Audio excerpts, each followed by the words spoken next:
In part A, we need to work out 3.67 multiplied by 4.2. Now this is a non-calculator paper, and so it's always easier to work with whole numbers than decimals. And so let's see how we can use whole numbers in order to solve this problem. Now 3.67 is equivalent to 367 divided by 100, and 4.2 is equivalent to 42 divided by 10. And so we can say that 3.67 multiplied by 4.2 is equivalent to 367 multiplied by 42, all divided by 100 and divided by 10. Now if we divide by 100 and then divide by 10 again, that's equivalent to dividing by 1000. And so 3.67 multiplied by 4.2 is equivalent to 367 multiplied by 42, all divided by 1000. Now let's work out 367 multiplied by 42. And we're going to use the lattice method, which is a method of multiplication. And it's okay if you've never come across this method before, because we're going to go through it now. You can see that we've split 367 into 3 digits. We have 3, 6, and 7. And we've done the same with 42. Now we need to multiply the numbers together. In this box, we'd have 3 multiplied by 4, which is equal to 12. And so we'll put 1 in the top triangle and 2 in the bottom triangle. Now this box will contain 6 multiplied by 4, which is equal to 24. And so just like before, we'll have 2 in the first triangle and 4 in the bottom triangle. And let's continue. 7 multiplied by 4 is equal to 28. 3 multiplied by 2 is equal to 6. And since the number 6 is a one-digit number, we'll have 0 in the top triangle and 6 in the bottom triangle. 2 times 6 is equal to 12. And finally, 7 multiplied by 2 is equal to 14. Now we're going to add the numbers inside the boxes, but we're going to do this diagonally. We have to start on the right-hand side, and so in this diagonal we have the number 4. Our next set of numbers would be 8 plus 1 plus 2, which is equal to 11. And so just like with column addition, when we have 11, we'll have 1 and carry the 1. And you can see that we've carried the 1 over here.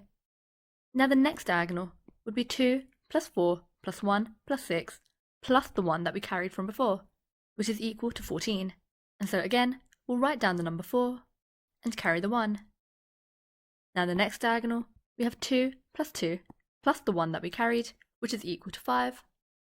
And finally, we have this last diagonal, which is equal to 1. And so we have the numbers 1, 5, 4, 1, 4. And so using the lattice method, we found out that 367 multiplied by 42 is equal to 15,414. But we're interested in finding out 3.67 multiplied by 4.2. And we said that in order to do this, we need to find 367 multiplied by 42 and divide this number by 1000. And so we need to do 15,414 divided by 1000, which is equal to 15.414. And so we've found out that 3.67 multiplied by 4.2 is equal to 15.414.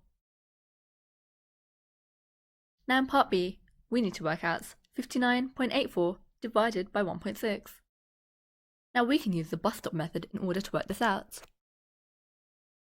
Now we know that 1.6 is equal to 16 divided by 10. And so we can use the bus stop method in order to find 59.84 divided by 16.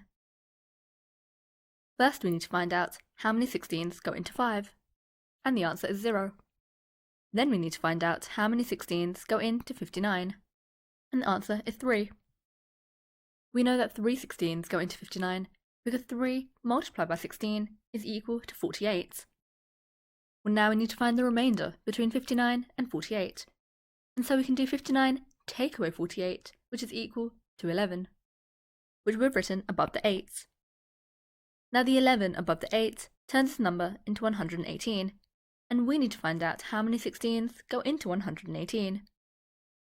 We know that 7 16s go into 118, and don't forget the decimal points. 16 multiplied by 7 is 112, and so the difference between 118 and 112 is equal to 6, which we've written above the 4, and so this number now becomes 64. Now we need to find the number of 16ths which go into 64. And we know that 4 16ths go into 64, because 16 multiplied by 4 is equal to 64. And there's no remainder, and so 59.84 divided by 16 is exactly 3.74. And so let's write this line in a way that looks more like fractions. 3.74 is equivalent to 3.74 divided by 1.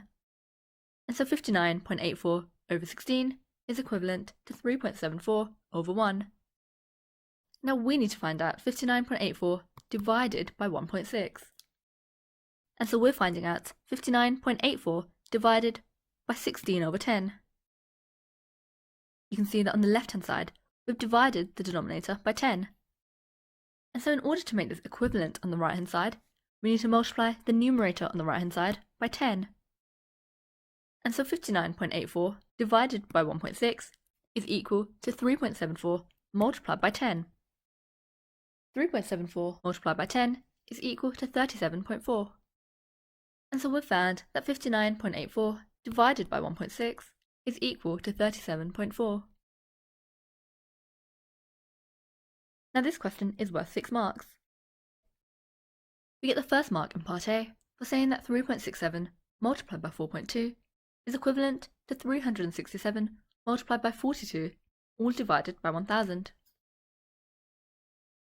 We get the second mark for finding that 367 multiplied by 42 is equal to 15,414. And we get the third mark for correctly finding that 3.67 multiplied by 4.2 is equal to 15.414. We get the fourth mark in part B for a process to find 59.84 divided by 16. We get the fifth mark for finding that 59.84 divided by 16 is equal to 3.74. And we get the sixth and final mark for finding that 59.84 divided by 1.6 is equal to 37.4. Allowing us to get the full 6 marks needed in this question.